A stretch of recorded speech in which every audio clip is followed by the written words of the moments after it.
Hi, yes, this is B.S. Shankar.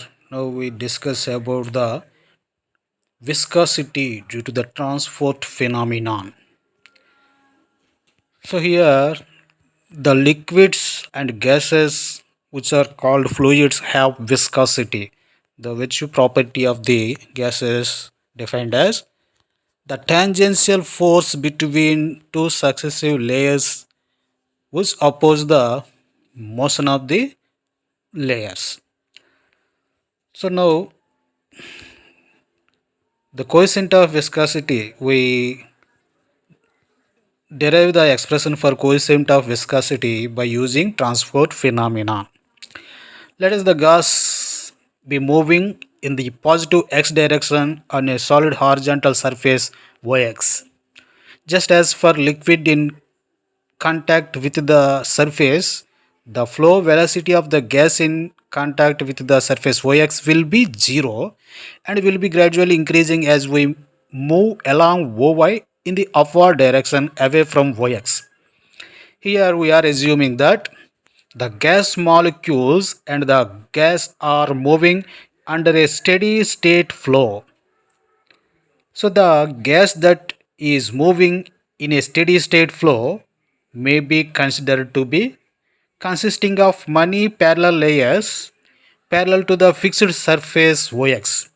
These layers lie at different distances from O along y-axis. The layer of the gas in contact with Ox will be having zero velocity. As the flow is a steady state flow, we can assume that there is a constant velocity gradient, that is du by dy, between different layers. This is because the flow velocity u of the gas is gradually increasing from O along Oy direction. Thus, if the flow velocity of the gas in the layer BB dash is U, then the flow velocity of the gas in the layer CC dash, that is just at a distance lambda above B, will be equal to U plus du by dy lambda. And the flow velocity of the gas in a layer AA dash, that is just at a distance lambda below BB dash, will be equal to U minus du by dy of lambda. Here the lambda is considered so as to assume ourselves that the molecules reach from BB dash to CC dash without encountering any collision between the two layers. The molecules of each layer are characterized by the momentum they possess in a direction parallel to Ox.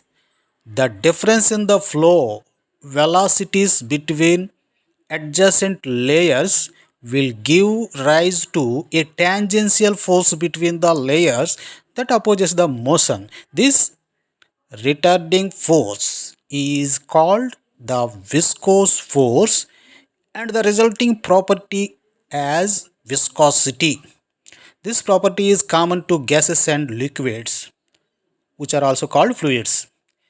The coefficient of viscosity of a fluid is defined as the tangential force per unit area per unit velocity gradient between the layers of the fluid.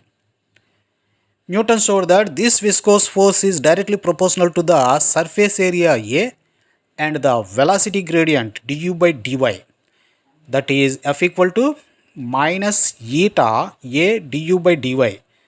Here the negative sign indicates that the viscous force decreases as we go away from the fixed surface of contact. Now if A is 1 and du by dy is 1, then F is also equal to eta, which is called the coefficient of viscosity. Let the number of molecules per unit volume of the gas be n and the average velocity of the gas molecules be c, joule velocity. As per Joule's assumptions, 1 by 6th of the total number of molecules collide on each wall of the cubic container. Hence, we can assume that the number of molecules crossing the layer BB dash upward or downwards per unit area per second will be Nc by 6. Okay, Nc by 6. Here N is number of molecules per unit volume and C is velocity, which is also called Joule velocity. We have already shown that the velocity of gas molecules in the layer Cc dash is u plus du by dy lambda, and the velocity of gas molecules in the layer A dash is u minus du by dy lambda. Hence the momentum carried by the molecules moving from upper layer Cc dash to lower layer Bb dash will be per unit area per second equal to momentum of each molecule into number of molecules crossing per unit area per second. That is P1 equal to m into u plus du by dy lambda into Nc by 6. Similarly, the momentum carried by the molecules moving from lower A dash layer to BB dash layer per unit area per second, P2 equal to m into u minus du by dy lambda of Nc bar by 6. So the net transfer of momentum per unit area per second into the layer BB dash from both A dash layer and CC dash layer will be P2 minus P1 equal to mnc bar by 6 of u minus du by dy lambda minus mnc bar by 6 of u plus du by dy of lambda. So here mnc bar by 6 taken as common, we get mnc bar by 6 of u minus du by dy lambda minus u minus du by dy lambda.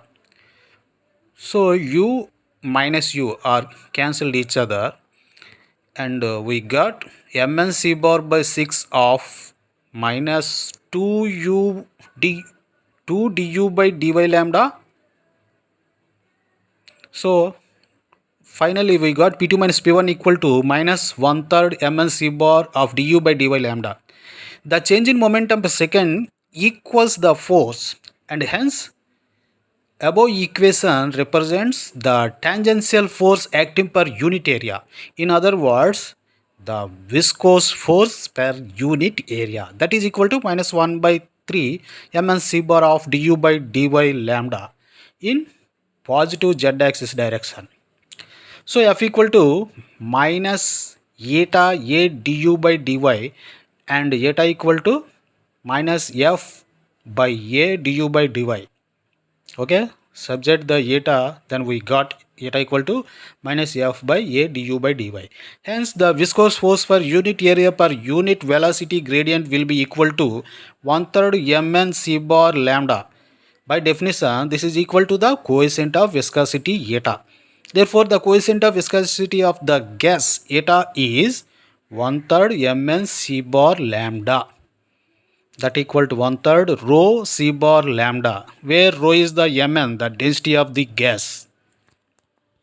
And we already know that lambda is 1 by root 2 pi sigma square n. So substitute this value, we got eta equal to mc bar by 3 root 2 pi sigma square. This is the required equation for viscosity.